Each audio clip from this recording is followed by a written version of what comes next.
Steam talaba at inihaw na talaba naman ang cravings natin ngayon. Habang nililinis nga natin itong mga talaba natin, isasabay ko na rin magdikit ng apoy dito sa lumang kalande uli natin. Si hindi naitanong, ngayon ko lang ulit susubukan magdikit ng apoy dito. Dahil iba na po talaga ang hinahawakan ko ngayon. Char! O ha? Hindi ang mga iniisip nyo dahil busy rin ako maring yung magtrabaho sa Manila. Nakailang palito na nga tayo ng posporo dito. Struggle is real sa mima nyo.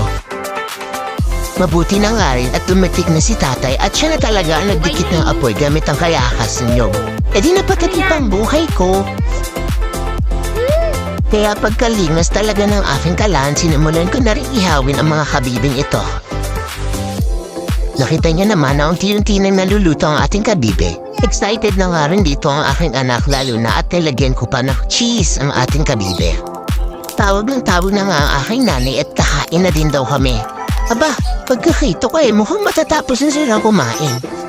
Ito na ang ating finished product.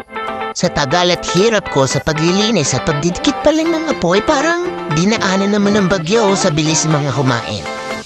Yan lang, salamat!